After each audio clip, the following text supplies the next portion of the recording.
Today we're going to be talking about Alex Pereira, light heavyweight champion of the UFC, former middleweight champion, and also former middleweight and light heavyweight Glory kickboxing champion. Amazing fighter, huge fan of his. We could go on and on about who he is and his background and how he got to the UFC, but this is not a video about that. This is a video about his aura, what you can actually learn from it, and how it can help you get bitches and be more attractive, and also deal with men in your life or men you'll come across in your life who are competitive with you or try to intimidate you, especially when it comes to competing for women. Because when you're competing for women, it's pretty much a UFC fight, but about social skills and social hierarchy.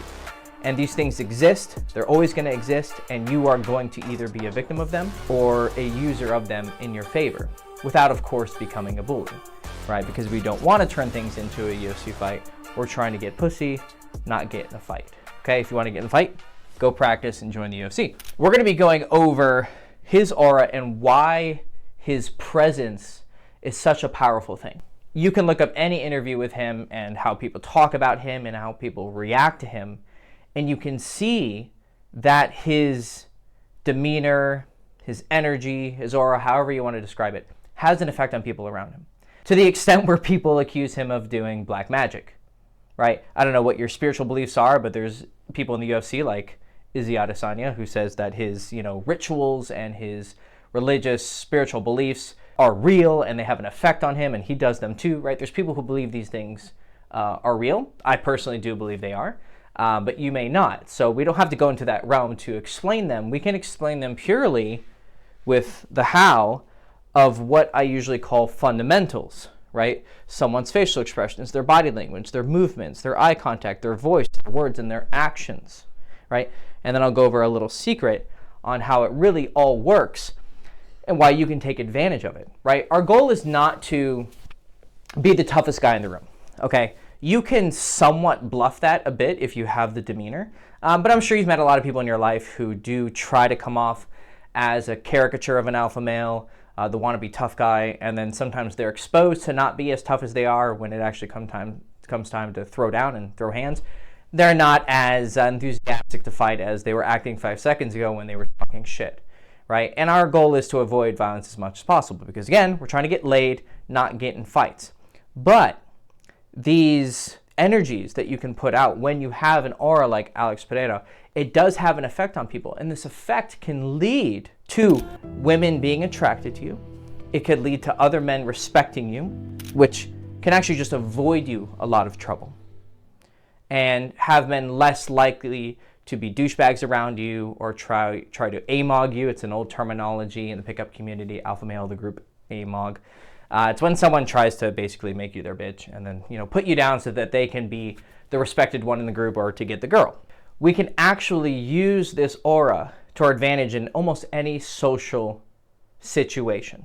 And if you're not familiar with Alex Pereira, like I said, you should go and watch some of his videos, some of his fights, how people actually talk about him, how they react to him. And then when you see it, you can actually envision it and then begin to believe that you can be that as well. Because I'm of the belief that there isn't really a core self that you can point to, right? Something that is uniquely you. Like, where is me, my Hector? How is Hector defined? Is it my sense of humor? Is it the outfit I'm wearing? Is it the silly little fucking eggplant thingamabobber that I have in my hand, right? Am I a goofball? Am I a clown? Am I trying to present this part of my personality, this kind of personality? Am I trying to pretend how smart I am? Am I trying to show off my knowledge about women, my experience with women? There's a lot of things that, positive or negative or neutral, you could point to, but none of them can be identified as the one unique thing that makes me me, right? Now, this is a philosophical discussion, but it has a point. Because a lot of you believe that you have this one thing that makes you you, right? But actually, if you look deep at whatever characteristic you define as you, you'll find out that this is just a characteristic. It's just a belief. It's a value. It's a habit of body, speech, or mind. What we're trying to understand is that because you can't really define a singular thing as you have a much more layered and dynamic existence. And if it's not uniquely you and inseparable and immortal, then it is something that can be changed. And if it's something that is suboptimal and it's not really helping us, then we should, in theory at least, try to change it. Because our goal should be to be the person who's going to get the results that we want. A lot of people don't like to change.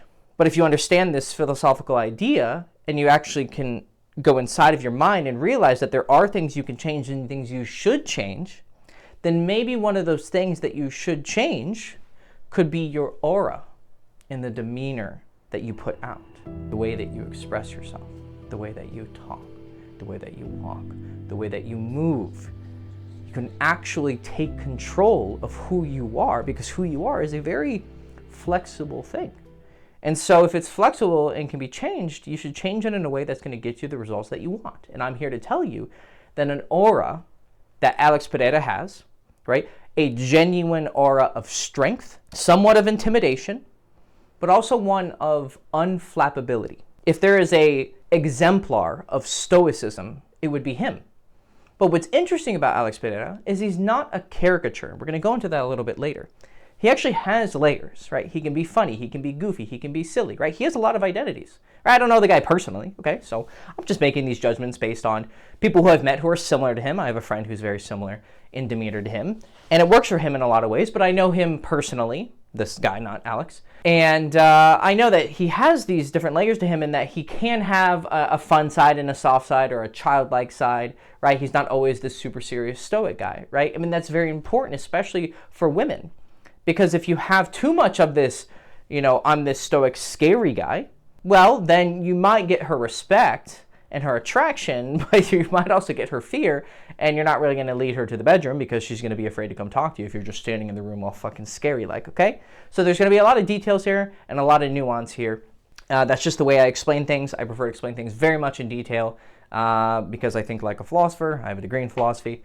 And I spend a lot of time thinking about things, and I believe that the more clearly you understand something, the more clearly you can actually put it into action. And so, obviously, lots of explanations. I'm going to over-explain a lot, but it's for your benefit. And so, yeah, let's just get fucking to it. Okay, so, aura. How do you get it? Well, to understand how you get it, you just have to understand what it actually is, okay? So we're just going to use very down-to-earth explanations, not going into anything too spiritual. What we are saying is his aura is a word that we give to an amalgamation of a lot of different things that we are interpreting as a singular experience, right? You see someone walking, right? Talking, expressing themselves. We're taking it in like a movie, right? But a movie is just a lot of still frames just smacked together really, really fast.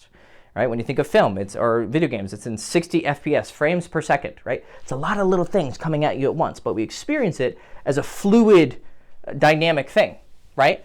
But really what's happening is you are viewing someone's facial expressions, their body language, their movement, their eye contact, their voice. We're hearing their voice, we're hearing their words and processing their words in our mind, and we're seeing what kind of actions that they take. These are the ways that we are experiencing someone with this aura. Look at his facial expressions. He does have the physical characteristics that really help him, right? He has a very, very traditionally masculine face, very strong jawline. He shaved his head, so he looks very primal. But look at his facial expression. That is something we can all learn from. It's a placid, relaxed, eyes kind of down, jaw relaxed, right? Or really tight, but very placid, neutral facial expression, right? But with a hint of not quite anger, but restrained violence. That's what we're seeing when we're experiencing an aura, is we're seeing all of these units working together, but the face is part of it, right? When he looks around, he's not really expressing himself. So you're wondering what's going on in his mind. Now, this isn't the only way to do things, but if you do want to get his aura, you can do this. You can also have a face that's very expressive and one that people can always read what's going on with your face. That's mine, right? I actually am, in a lot of ways, the opposite of how Alex expresses himself. But I learned how to have this face in certain circumstances, which we'll go over later when we go into the when should you use this, right? Because it's not going to be your entire personality, right? It's most of his personality, but not even the entire of his personality. Like I said, he has layers, right? So not even Alex himself is always that type of Alex, right? But it might be his default. But just the face, relaxed, placid, neutral, not really reacting too much around him. Next, we have his body language. He's not really doing the kind of like swagger walk, like, you know, kind of like a Conor McGregor, kind of very exaggerated body language, okay? But he's also not really sunken and looking weak. He's just kind of there, right? Neutral. Neutral is kind of the word that we can use to describe him, or placid, or even stoic, because placid has a very plastic connotation with the word, right? Because words do matter. So let's just use stoic, okay? But even stoic comes with other connotations that people might misunderstand. Stone-like, okay? Chama, right? Stone-like. All right, that'll be the word we use. Stone-like. Okay. By the way, that emoji that people put with Alex, it's from the statues that are on Easter Island, which is off the coast of Chile. And fucking nobody knows how they got there. They're like, how the fuck were these built? Blah, blah, blah, blah, blah. I'm actually Chilean. My father's from Chile. So maybe I have some blood related to, because my father is descended a lot from the Mapuche tribe, which is the native tribe of Chile, which is also why I like Alex, because he's very in tune with his native ancestry from Brazil, but mine's from Chile. But maybe deep down my family tree, I have some connection to the people who built those big fucking heads, right? Body language, very stone-like, okay? Doesn't really, again, he doesn't show too much. It's almost mysterious, and like I said, a little bit intimidating because of that mystery, because there is this restrained violence behind him, which is obviously enhanced because we know that he's probably one of the best fighters in the world, if not the best right now. Movement, which is also connected to body language, right? When it's actually in motion, okay? He's very purposeful with his movements, right? He doesn't have a lot of wasted movement. You'll be around people who you may not consider to be very, you don't respect them, they're not really attractive to women, and you don't really consider them too cool, okay? And you can see they have a lot of wasted movements, right? We perceive that wasted movement or exaggerated movement as nervousness, okay? Because we know that they are nervous for validation, they don't want to embarrass themselves, they are too quick to react to things, whereas someone who generally is more in control of the situation, they'll react, but they will evaluate something, right? And these signs that people give off when they're reacting in social situations, right? It's not some sort of violent life or death situation, right? But just like someone is considered a threat in a fight, we consider certain people a threat in social situations. Because like I said, these social hierarchies exist in the world, right? And they are determined by a lot of things. They're determined by influence, they're determined by physical power, right? Violence does have some effect. Money, their reputation, but also their charm and their ability to persuade others.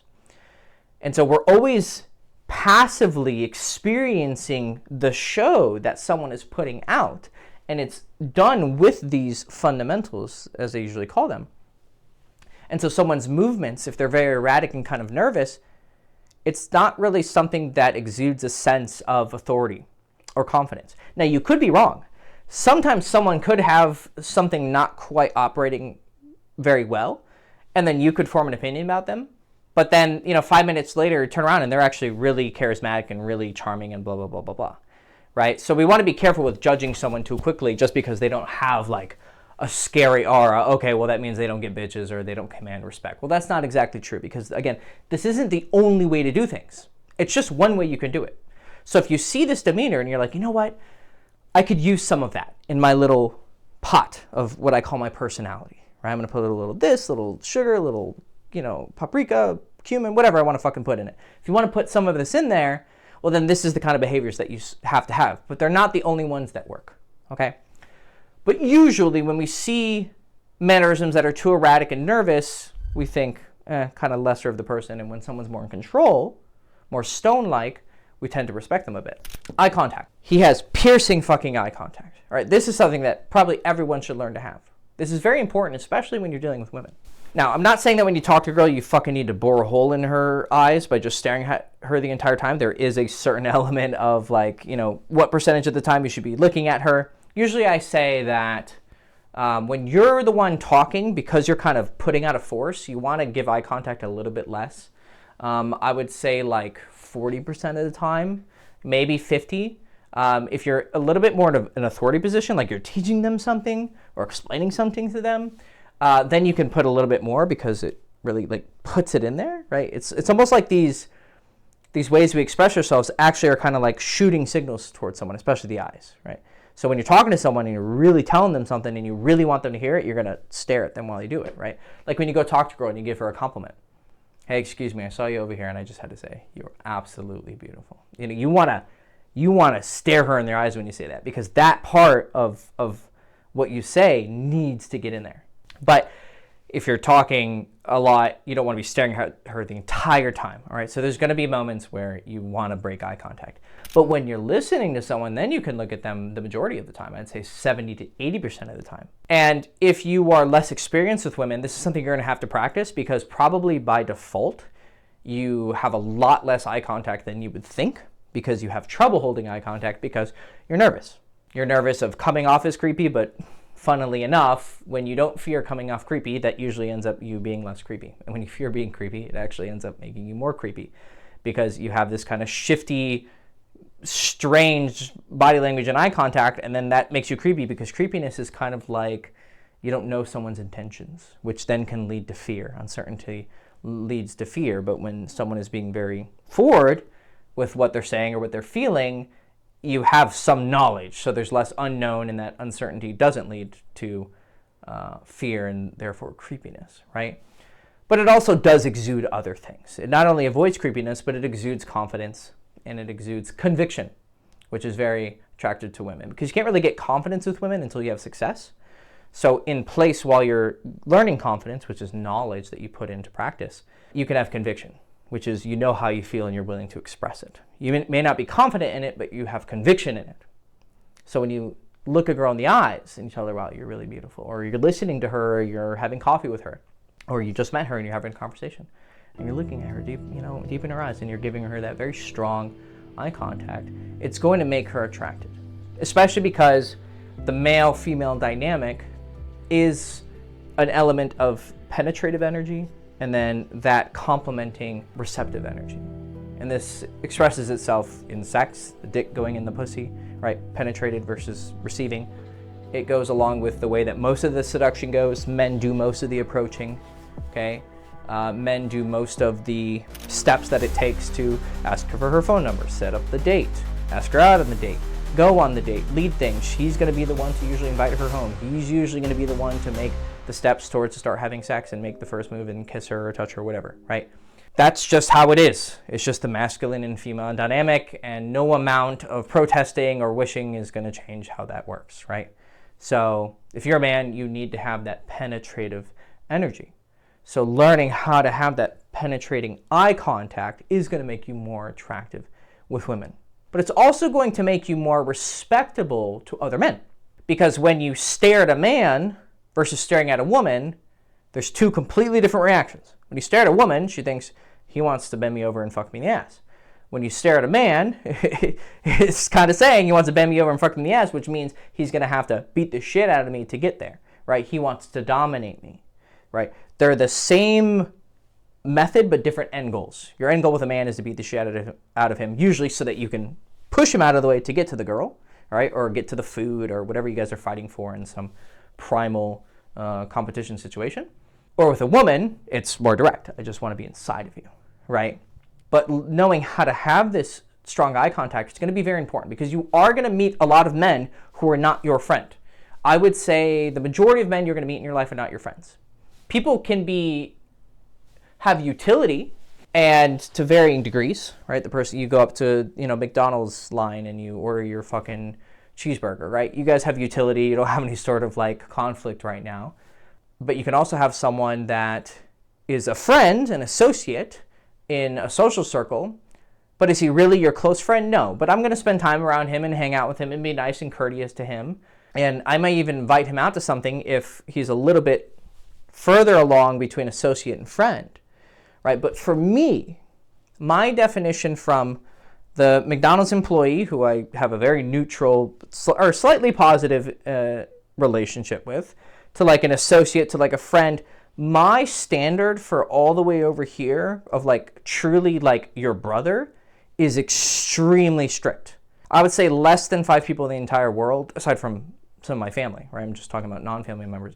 I would consider truly in this category of a friend. I'm extraordinarily strict when it comes to it because I've seen, unfortunately, that unless someone meets these standards, they are going to fail you at some point. And I mean fail you not in like they don't do what I want. I mean fail you in the sense that they don't do or act as they should. They don't reciprocate the same level of loyalty and generosity as I would extend towards them. And I would say that most of the people have failed me in my life. And so this category of who I consider my true friend is very, very small. So anyone left of that, or in your perspective to the right of that, I wouldn't truly consider a friend. I might use the word friend, but there are different definitions at different points depending on what you're actually meaning. And so in my experience, since most people fail to live up to that category, and some cases they may be even here, but like when it comes down to certain situations, they may not be as loyal. And usually those situations revolve around women, pussy, money, or status and power. These 3 things are the arenas by which you're going to probably lose most people you consider your friend. Knowing that, or if you haven't known that because you haven't lived it enough, and if you say to me, oh no, I have a bunch of really good friends, you're more naive than you realize, okay? Most people who I would respect their social opinions on things would agree with me, right? And people who are naive think that they have a lot more friends than they actually do. So, having this piercing eye contact ability, this body language, this stone-like facial expressions, chama, is going to enable you to stand in front of those people who are maybe not necessarily your enemies, but they might be, but they're definitely not your friend either. You can stand in front of them and you can have a demeanor that essentially, it's a little more complicated than this, but essentially says, don't fuck with me, okay? It doesn't always have to be a underlying threat of violence, but usually that is a lot of it. It's also an underlying threat of, you're not going to be in my social circle anymore. And this is powerful if you have social influence, right? You have similar friends, maybe you have a certain status in the group. Again, if you don't believe that, these alpha male kind of dynamics exist, you're an idiot. You don't know what you're talking about. They definitely exist, and the fact that we have to argue about them definitely means that they exist, right? It's an example that we're rebelling so hard about the idea that there are levels in society, that clearly there are levels in society because certain people have more power than others. It might be contextual, right? The guy who is in charge of the workout group is going to have power when he's in charge of the workout group. But if you meet him at a bar afterwards for a drink, well, he's going to have a little bit less of that pool, unless a lot of people from that group are in that group. This is complicated shit. There's a lot of context and there are a lot of things you have to consider, right? I can go on and on for hours and hours, but you're getting the point. Like I said, I over-explain things. That's just what I do. When you encounter these people who are going to be threatening you, who are going to be competing with you, who are going to be challenging you and questioning you, having this ability to seem unmoved by whatever influence or power or threat of violence that they have is going to make them think twice before fucking with you. And I just don't mean, again, physical violence. I mean social violence, reputational violence, aura battling, Super Saiyan fucking Kamehamehas fighting against each other. Because when you're in a room with certain people, you can feel those energies combating. And it's usually expressed by someone's body language. Someone who thinks that they're in control is going to be very wide-bodied, very like this. They're not going to be afraid of who they're like bumping into. They're kind of just in control of themselves. And then the person who's maybe not as dominant is going to be a bit more hunched, but like this. But it's not always as simple as that, but it's going to play out on those levels. And so you knowing how to be in control and purposefully express these body, facial, eye movements, understanding this particular chama aura is going to help you in those situations, not just with men, or not just with women, but with men as well. Voice. This one is a little bit capped by your architecture, right, of your skeletal makeup. What I try to advise guys is to find your most natural deep voice without, obviously, I'm going into, this really harsh, forced kind of deep voice. It sounds weird, right? It's very hard for me to express myself with this kind of voice, right? But I can drop it a little bit, and so I can still have some dynamic ranges to my voice, right? I can still intonate, and I can still express myself with some color, but it's not really, really nasally. Sometimes if I'm not paying attention, it's going to get really nasally like this, right? I'm exaggerating and being extreme. You do have some control over your voice, and so you should learn how to find your natural balance. I've had a lot of videos on this, and I've explained it a lot, but the simplest way you can do it is just spend a couple minutes learning how to breathe with your stomach rather than your chest, just so you can learn how to feel your body a little bit more. And then after you've done that, cover your nose and try to talk without creating too much vibration in your nose. Because when you're talking from your nose, you're going to feel it vibrate, and it means you're talking out of your nose, which is air is coming through there, which is going to make you sound nasally. But if you're very careful, you could actually keep yourself from, I barely feel it in my nose. You can make it so that you're not talking through your nose as much, and so you have a deeper voice and a less nasally voice, right? And just find a volume that is a bit deeper than your natural default voice, but you're never really going to have it as deep as someone else who, like Alex, has a very deep voice, or other people just have naturally deep voices. And some people who don't even look tough like Alex. Some people just look very normal and then have a super deep voice. You are a bit limited by, like I said, your architecture, but you can have a very strong effect on your voice. And also learning how to intonate things. Oh God, I could spend hours going into fundamentals, right? This is a whole fucking course in and of itself, right? Words. Using simple language, direct language, not stupid, right? But simple. But a lot of times the simplest language is the most effective, because it means that you're not hiding behind politically correct, right, beat around the bush kind of language. And that shows a lack of fear. And that's attractive and it's respectable. Cursing can help, right? Not having fear of slurring or cursing and just speaking your mind. Generally, you would move into this category, or a lack of words. So we can use words, or we can use a lack of words to our advantage. We can use silence to our advantage. We don't have to talk so much. Sometimes saying nothing is very powerful. Now, learning when that's the case and when not, again, that's a whole different course. That requires personalized coaching. In this conversation, you should have responded to this, because if you didn't, it made you look like a bitch. But in this situation, actually not responding made you look more strong. There's a lot of context here, okay? But basically think simple language, short, concise sentences, which I'm definitely not exemplifying right now in this video, because I'm trying to teach you something, right? So I'm going to over-explain things so it can get through your fucking stubborn head, because Jesus Christ, even my coaching clients, I mean, they're paying me good money to learn from me, and sometimes I'm like, I have to tell you this 1,000 times. But we have a lot of resistances because we have old habits. Remember that pot of your personality? Well, some of the ingredients are so fucking baked in to your stew that extracting them is very difficult, because they've spent years marinating in your mind and in your heart, right? And we're trying to replace them with something else, and it's just like, fuck, man, we have to dilute all that salt with more water and something else, because you can just so salty, right?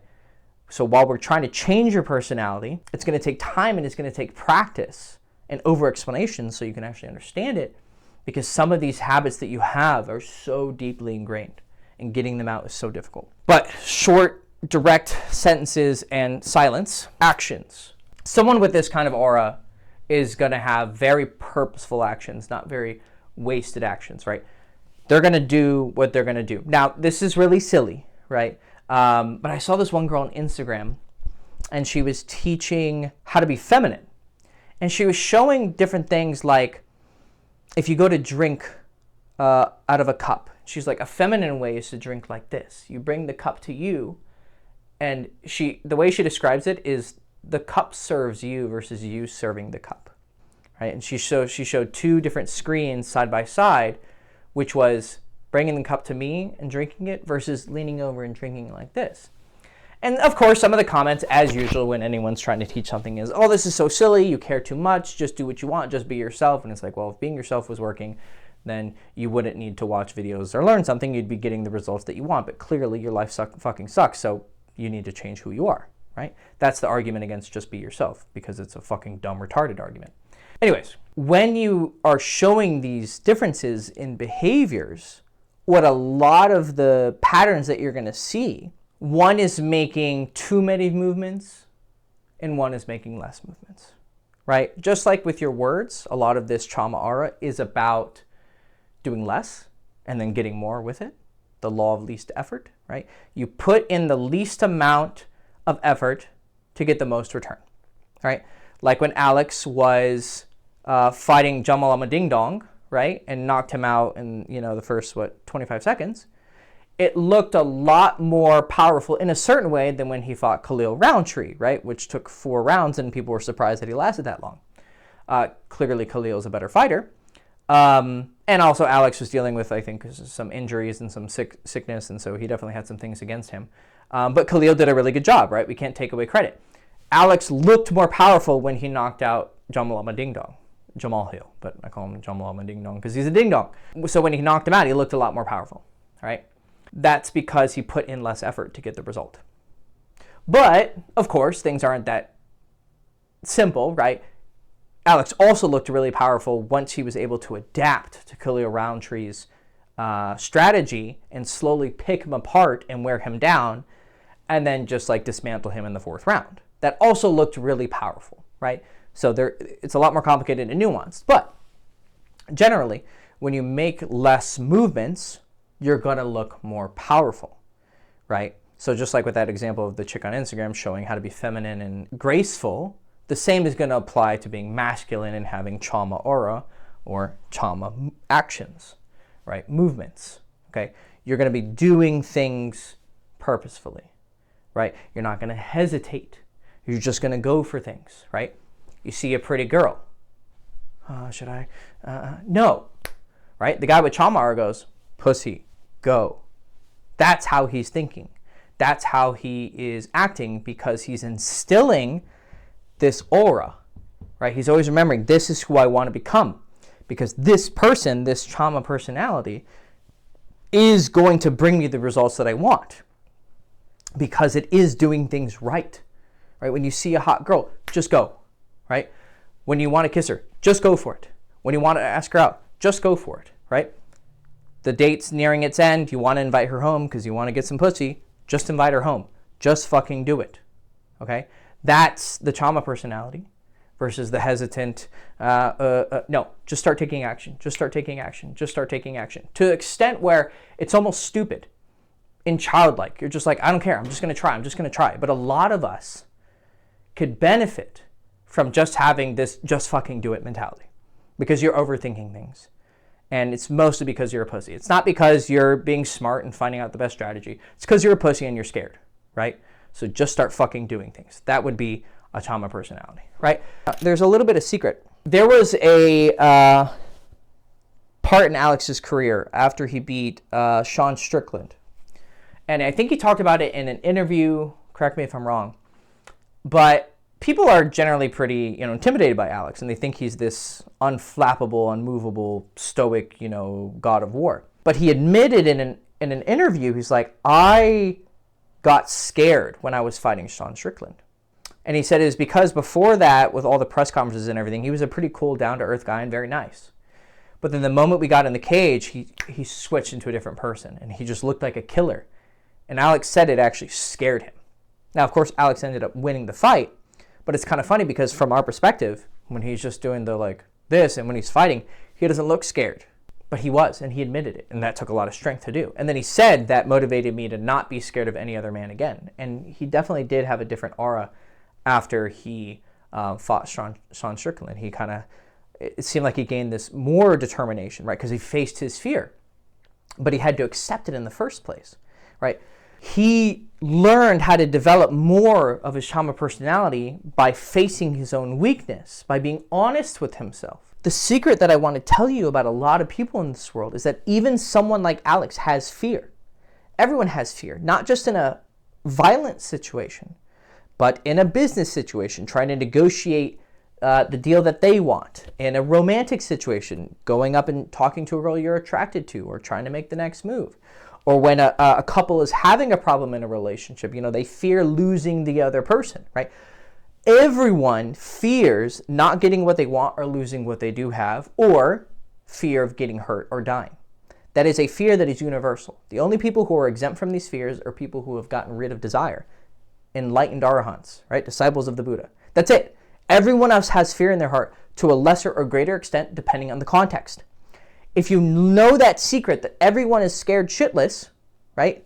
And that most people are just better at bluffing than others. Now, certain people do have more knowledge and more confidence. That's why I said to a greater or lesser extent, right? Someone who's a billionaire doesn't really fear losing $1 million like someone who just became a millionaire is, right? Because they have different levels of abundance, okay? But that billionaire does fear losing $1 billion. It just depends on how much it is. But at the end of the day, everyone has fear, and a lot of it. Once you begin to understand that, you can interact with other people a lot more, because a lot of us are scared of others because we think they're not scared. This is why a lot of times in the UFC or any fighting thing, when someone's on a roll, people sort of believe that they're unbeatable. Like Kamaru Usman. When he was on his welterweight tear, dude, even I was like, fuck, who's going to beat this guy, right? And then it was Leon Edwards, a guy he'd already beat. Boom, one-shot, headshot, knockout, right? Leg kick to the fucking head, to the dome. And after that, Kamaru kept getting beat because people knew he was beatable. So his bluff, his aura was revealed. But what's interesting about Alex is we've seen him get knocked out by Izzy Adesanya, right? Who's an amazing fighter, right? And is his rival. But Alex came back from that and still has that unbeatable, unflappable aura. And Izzy even talked about Alex Pereira's ability to recover. I think he meant it like in the moment, like in the cage, he can recover physically. But I also see his ability to recover life-wise, right? There's been other things that I've seen from him on his Instagram and whatever that, he reveals personal troubles, right? I don't know him personally, but he seems very good at recovering, right? He admits that he used to be an alcoholic, right? And I used to be an alcoholic, right? So I've overcome that. And I know the power that it takes to change something about yourself like that, right? Or he had that girlfriend who ended up being married or some shit, right? I'm sure he felt deeply betrayed by that. It took power to overcome that. Got knocked out by Izzy. It took power to overcome that, right? It's humiliating to get knocked out in front of everyone, especially your rival, right? Who really wants to gloat over knocking you out, right? This man has this ability to recover from things, right? But the only way you're going to recover from things is to face your fears and to accept that everyone is scared shitless of everything, of failure, of being poor, of not just failing, but being a failure, right? Having that identity of not achieving what you believe you could achieve or what you want to achieve. Not having money, not having pussy, right? Or a woman not finding a man that loves her and is going to marry her, right? Everyone is scared. And then death. That's the ultimate equalizer, right? I don't care how strong you are, how many people you knocked out. You're going to be dying on your deathbed the same as I am, right? Or you're going to, and then when the heart stops, and then you go to your next life. But that body of yours is going to decay and be eaten by worms. And you're going to be not shit. Doesn't matter how fucking cool you were or how much money you had. We're all equal in the cemetery, motherfucker, right? So when you understand that, you stop being so fucking scared of everybody, because you realize most people are fucking pussies. And even if they're not a pussy, they should be more scared because they're going to die. And if you're not scared of death, you're a dumbass, because the only way to overcome the fear of death is to face it, right? Of course, that's a whole spiritual subject, and we'll go off the point of the video, right? But the secret is that everyone is somewhat bluffing. Just like Alex in the cage, when he was standing across from Sean Strickland. He didn't look scared, but he admitted he was. And a lot of fighters, George St. Pierre, probably, one of the top 3 GOATs of MMA, admitted he was scared all the time, but he's amazing, right? And we respect him, right? So everyone, even the best fighters in the world, are fucking scared. People could be scared of you. It's not your job to go out and proselytize and fix everyone's fear, right? So you just need to understand the secret and try to instill it, and you can take advantage of it. Now, if you go out and abuse it, and you take advantage of people, using this fear against them, well, you got some karma coming your way, buddy. Hell's not fun. But you are going to have competition. And your competition is going to use everything against you, right? You're going to be talking to a girl and some guy thinks he's cooler than you or taller than you or stronger than you or whatever. And he's going to interfere. And a lot of your ability to execute under that fire and be able to be unflappable and not get intimidated and, handle the social situation properly is going to depend on how calm you can get by understanding your fear, but also understanding that he has fear and he's acting out of fear. The reason why he's being like this is probably someone did it to him, right? So the big secret is that everyone's kind of bluffing about all this stuff. To a certain extent, I am too, right? I have nervousness. Is this video going to perform as well as I want it to? Or are people going to laugh at me or this and that? I have all of these fears, right? But I do have a certain level of experience in front of the camera and also having people shit on me on the internet where I'm just going to accept a certain level of shit that I'm going to get, right? But because I keep facing it and keep putting myself out there, my fear is lessened by a little bit. It's never going to be completely gone because as long as you have desire, you're going to have fear because that's the nature of reality. The only way to get rid of fear completely is to get rid of desire and then you'll be enlightened, right? But you can build an arsenal and a defense against it. And one of the best ways to do that is start accepting that everyone's scared shitless and so are you, and then start facing it, but then getting the skills, therefore the confidence through experience, to create a bulwark against it. Because even someone like Alex, he gets scared, but he also has a lot of knowledge and confidence that he knows what to do with it because he knows how to handle himself, because he knows how to fight. Why? The reason why this is useful with women is because respect turns into lust with women. When you respect a man, that respect, you could call it admiration, or even to a certain desire like imitation, like you wish you could have that, right? I respect that man's ability to get girls. I respect his musical skills on the guitar. I respect his oratory skills in presenting, whatever it is. Somewhat, I wish I could have that, but at very least, I salute you, right? Because I knew that took work to learn how to do. Women also have respect for people, right? And they might see a certain skill of yours and just respect it and be like, you know what, I wish I could have that. But I've noticed an interesting thing. The things that I respect men for, when women respect a man for that, it actually turns into lust, right? It transmutes into a second quality, right? Because I don't want to fuck that guy, so I just respect it. But a girl, because she's straight, she's going to naturally associate a lot of qualities that are respectable with also qualities that are lustable. How do I, lustable? The fuck? I guess that's a way to express it, right? What's respectable becomes lustable, right? Lust-worthy, respect-worthy, okay? It's just an interesting phenomenon, and it simply exists for the fact that she's a woman and you're a man. It's just going to naturally create this new quality, this new shade to whatever it is she's respecting you for. You can fight, you can talk, you can talk well, you speak well, you have a good vocabulary, you're really smart, you're really successful, you have a lot of money.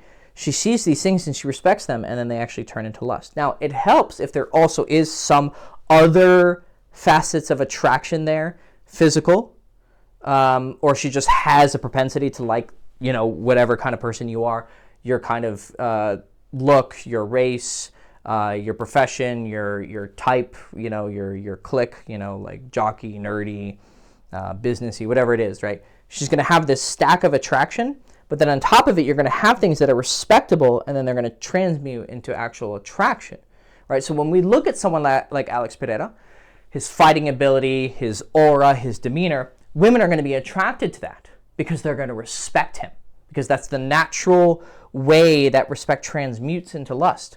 But we need to understand where respect comes from. We just have to keep going back and reverse engineering these things.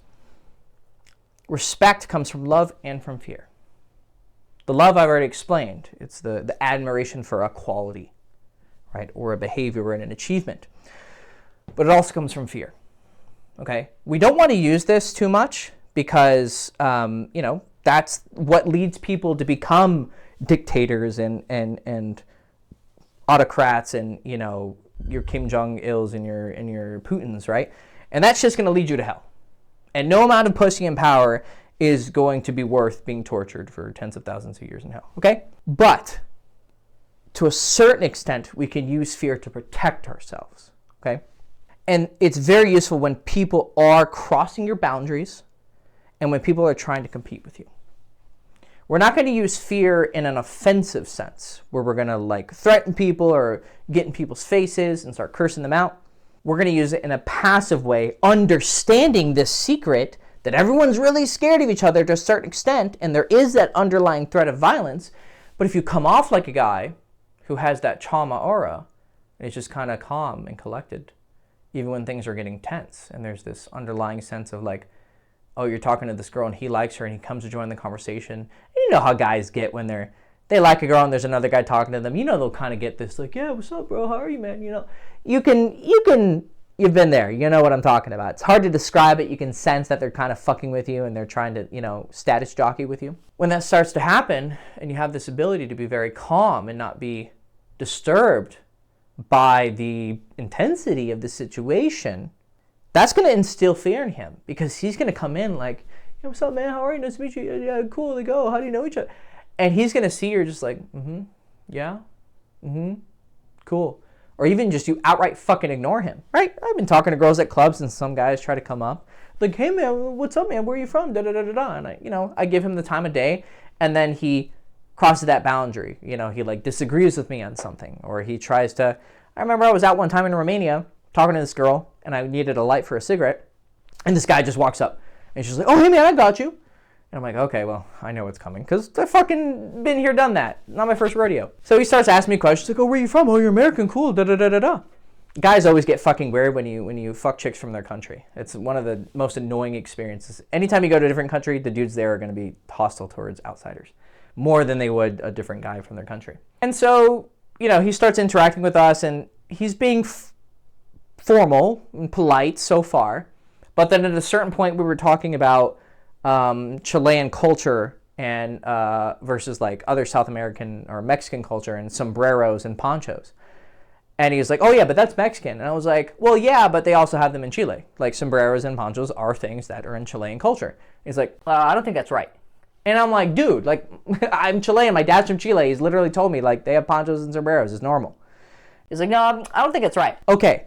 Now I've already known since the first moment that he's competition, right? And he's trying to, but he hasn't yet crossed the boundary. But he is my competition. I knew that. But now he revealed himself, right? The snake showed its fucking snake body. In that moment, I switched, right? I didn't like, what's up, bro? You want to fight? Right? I didn't do anything silly like that, right? I just like killed my energy, got very quiet, gave him no expression anymore, turned towards the girl, started talking to him, and just ignored him. He tried to say something while we were talking, straight fucking ignored him. Yeah, talking with her. No energy. And even in the moment, like I started to like not even look at him in my peripheral vision, right? So I started to actually use my behaviors, my body language turning away from him, my eyes not even like examining my peripheral vision of him and totally focusing on her. And in my mind, I was kind of like imagining he's blocked out, like he doesn't exist. He's not in existence anymore. And then eventually at some point, I did notice him turn around and walk away. He was done, right? I blocked him out. So I turned on that aura, that kind of like fear, because I created that fear because it's kind of like just like, all right, fuck you, dude. Don't fucking talk to me. Now, did I threaten him or do anything like that? No.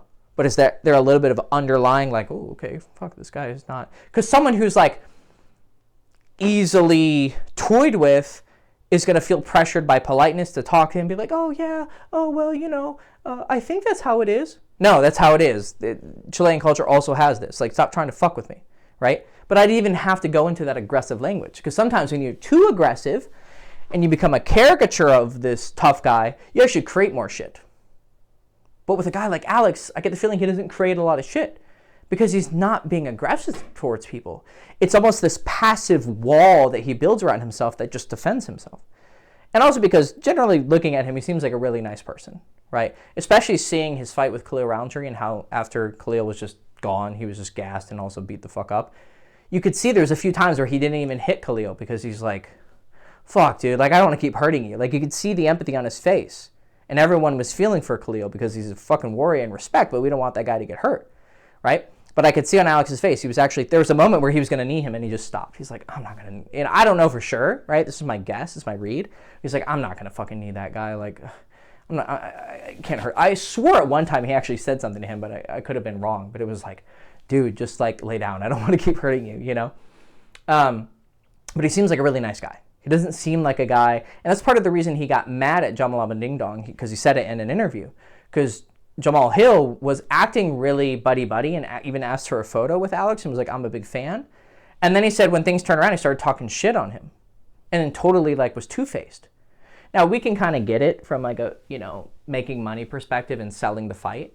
But to someone like Alex, he's like, probably has a belief in virtue, which is good. Like, don't act like my friend and then turn around just to sell tickets or to act tough or because you're intimidated by me, right? If you're going to act nice, just be nice. That's probably why him and Sean Strickland are friends now, right? These are all guesses that I'm just picking from interviews and just my observations, but I think they're pretty accurate.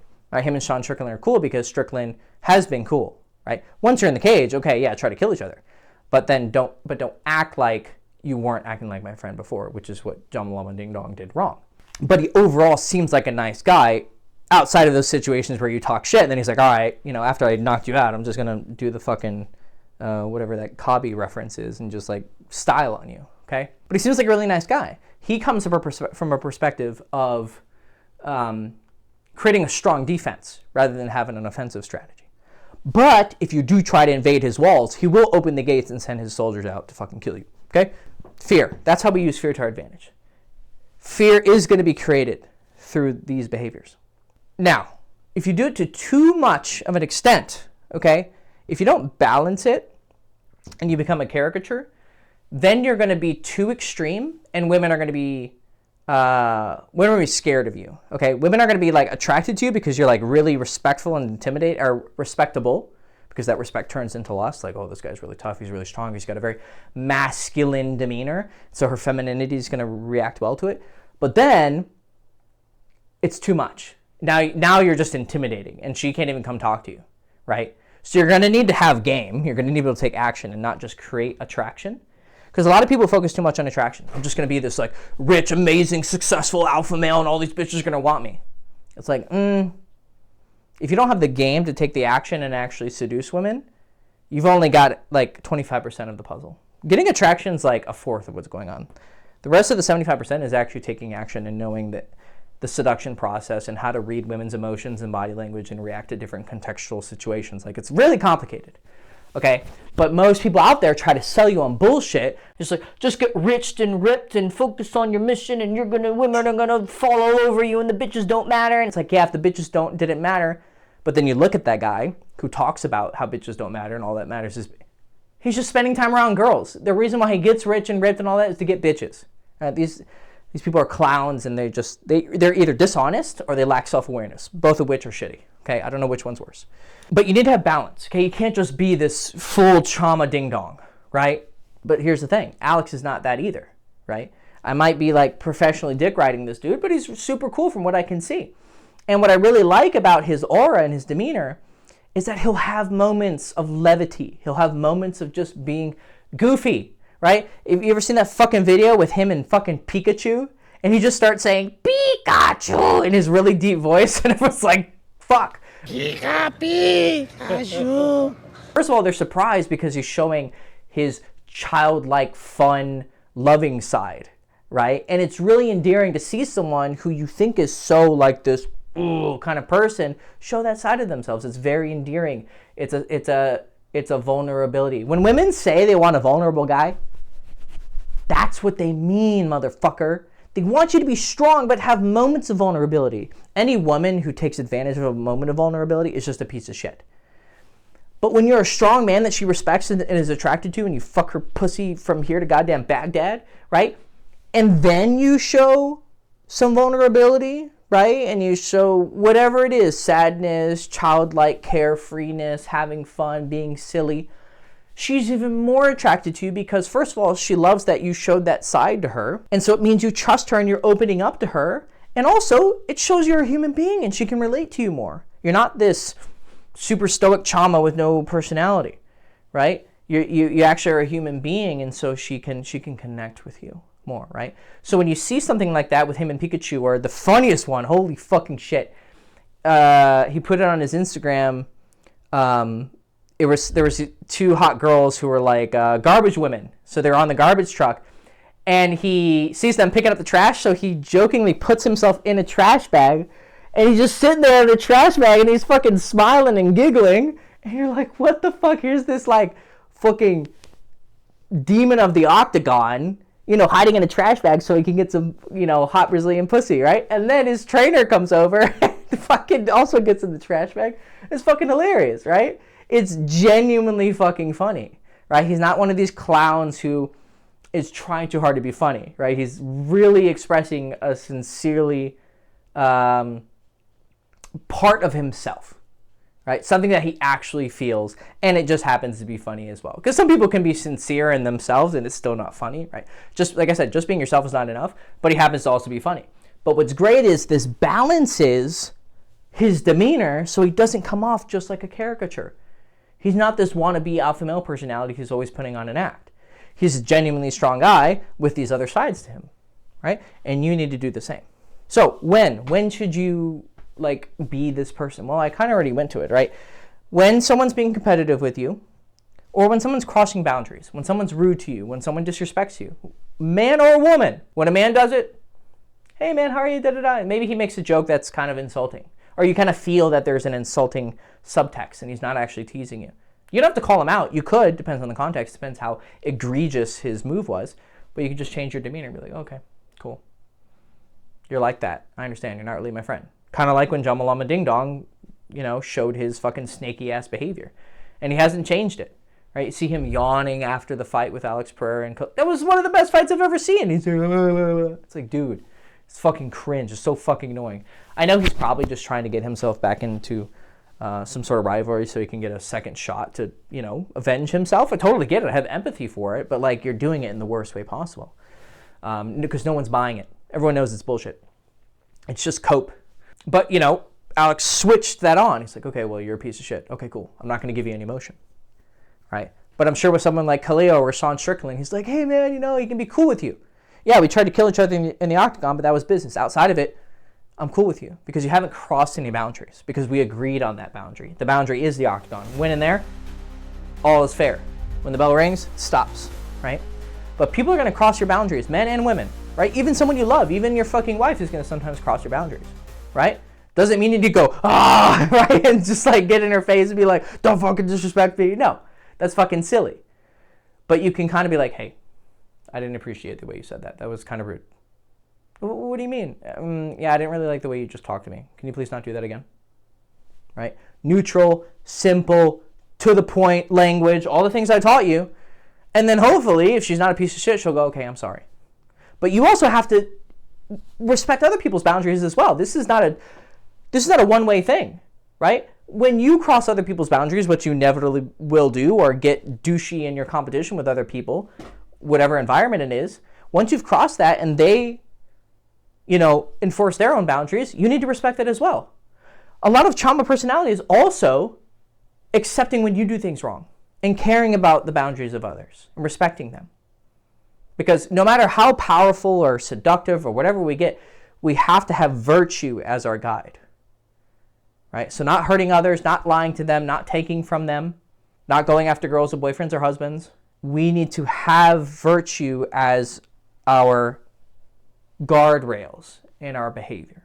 And this is going to save you a lot of fucking trouble down the line. Because how many people in history have become powerful through, physical violence or status or, reputation and power and money, and then abused it, and then they end up fucking getting their just desserts, right? So even if you do develop this really strong, powerful aura, and you become a very respectable man to other men and a very attractive man to women, you need to be careful.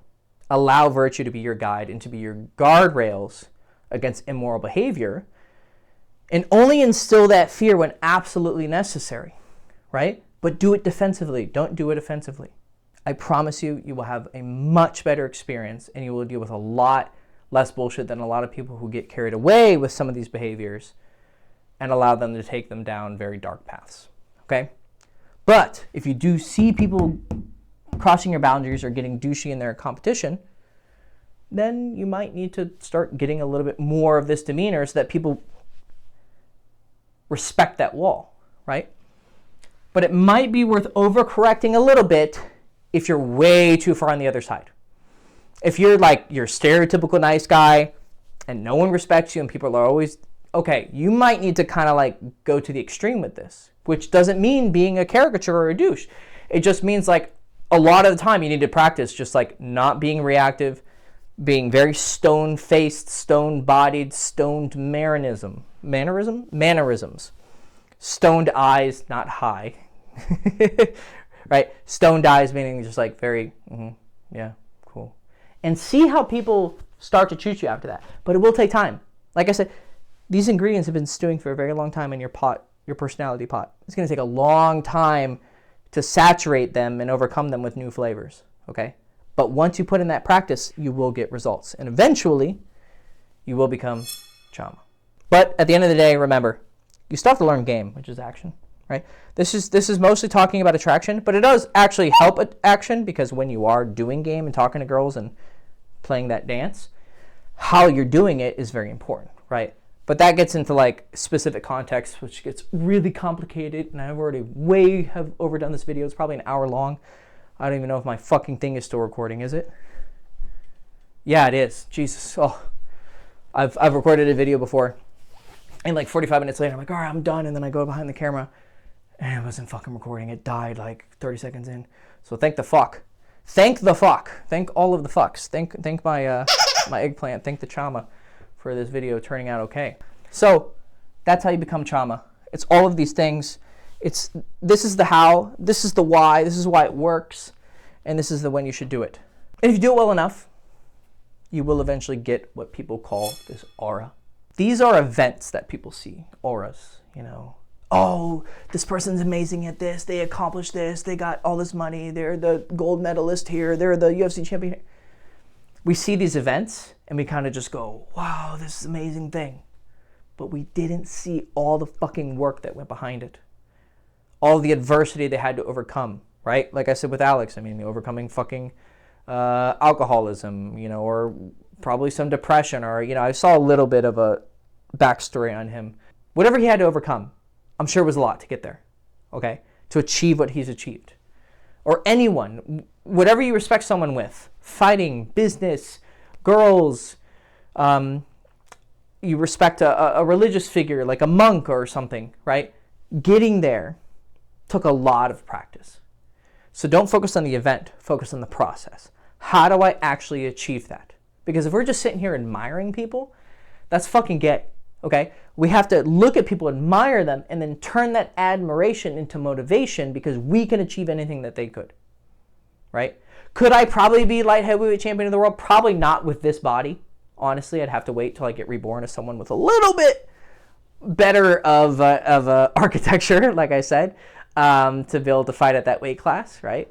But there's a lot of other things that I could achieve that are on a similar level of awesomeness. But you can achieve this aura. You can take that aura from him, definitely, right? You can, because he developed it as well. It wasn't just ingrained, okay?